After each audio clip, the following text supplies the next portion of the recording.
9 ফেব্রুয়ারি 2026 যুক্তরাষ্ট্রের সঙ্গে একটি রেসিপ্রোকাল ট্রেড এগ্রিমেন্ট স্বাক্ষর করে বাংলাদেশ সরকার। কথা বলা হলো এটি একটি বড় অর্জন। 37% শুল্ক কমে 19%। সরকার বলছে এটি বিশাল সাফল্য, বাংলাদেশকে উদ্ধার করা হয়েছে। কিন্তু প্রশ্ন উঠছে, এটা কি সত্যি উদ্ধার, নাকি ওপরে লোভ দেখিয়ে ভেতরে গভীর ক্ষত করার চিন্তা? প্রথমেই স্পষ্ট করা হোক, আমরা যুক্তরাষ্ট্রকে দোষ দিতে চাই না। Thank you very much to the United States of America for the agreement on 9th February 2026. কারণ সুযোগ দিলে যে কেউ সুযোগ নেবে। আমি সুযোগ পেলে নেব, আপনিও নেবেন। এটা দোষ নয়। কিন্তু কেউ যদি নিজের দেশের স্বাধীনতা ক্ষুণ্ণ করে অন্যকে সুযোগ দেয়, তাহলে দায় কার? প্রশ্ন উঠছে, দায় কি আমাদের দেশের কোনো একজন ব্যক্তির? আর সেই ব্যক্তি কি ডক্টর মোহাম্মদ ইউনূস?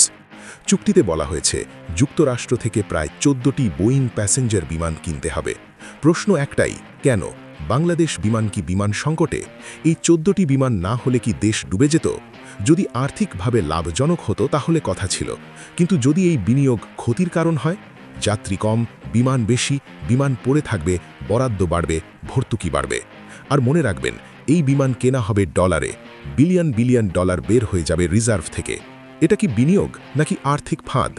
চুক্তিতে বলা হয়েছে যুক্তরাষ্ট্র থেকে প্রায় 1,500 কোটি ডলারের জ্বালানি কিনতে হবে। কিন্তু যদি একই জ্বালানি অন্য দেশ থেকে কম দামে পাওয়া যায়, তাহলে বেশি দামে কেন? এখানে কি আমেরিকার স্বার্থ হাসিল হচ্ছে আর বাংলাদেশের ঘাড়ে বসছে অতিরিক্ত বোঝা? আরও একটি ধারা, আমেরিকা থেকে 350 কোটি ডলারের বিভিন্ন পণ্য আমদানি করতে হবে। কিন্তু আমেরিকা অনেক দূরে, ট্রানজিট খরচ বেশি, লেবার খরচ বাড়বে, সময় লাগবে বেশি। সময় মানে ঝুঁকি, টাকা আটকে থাকবে, ঝুঁকি বাড়বে। যে পণ্য ভারত, পাকিস্তান, আফগানিস্তান, চীন বা রাশিয়া থেকে কম খরচে পাওয়া যায়, সেগুলো কেন অতিরিক্ত খরচে আমেরিকা থেকে? এতে কি আমাদের ব্যবসায়ী টিকবে, নাকি বাজার খোকলা হবে? চুক্তির 4র্থ সেকশনে বলা হয়েছে আমেরিকার স্বার্থে আঘাত হানে এমন কোনো দেশ থেকে nuclear reactor, fuel rod, uranium কেনা যাবে না। এর মানে কি আমাদের কৌশলগত স্বাধীনতা সীমিত? আমাদের জ্বালানি নিরাপত্তা কি এক দেশের ওপর নির্ভরশীল হয়ে গেল? বাংলাদেশ বহু দেশের সঙ্গে সম্পর্ক বজায় রেখে চলে, চীন, ভারত, রাশিয়া সহ বিভিন্ন দেশ। যদি আমেরিকার কারণে আমরা অন্য দেশ থেকে আমদানি কমাই, তাহলে সেই সম্পর্ক কি টিকে থাকবে? গ্লোবাল পলিটিক্যাল ময়দানে আমরা কি একপাক্ষিক হয়ে যাচ্ছি?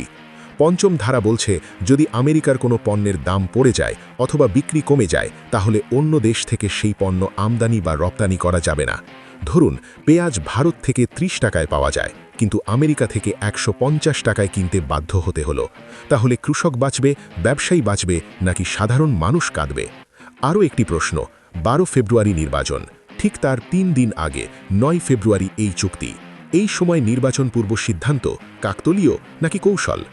সরকার বলছে 37% থেকে 19% শুল্ক কমানো বড় সাফল্য। কিন্তু সমালোচকদের প্রশ্ন, এই শুল্ক কমানোর আড়ালে বাংলাদেশ কি বড় আর্থিক ও কৌশলগত মূল্য দিচ্ছে? এটা কি পারস্পরিক চুক্তি নাকি অর্থনৈতিক আত্মসমর্পণ? এই প্রশ্ন এখন রাজনীতির, অর্থনীতির এবং 17 কোটি মানুষের ভবিষ্যতের। অর্জনের গল্প নাকি আগামীর আর্থিক ঝড়? সিদ্ধান্ত আপনার।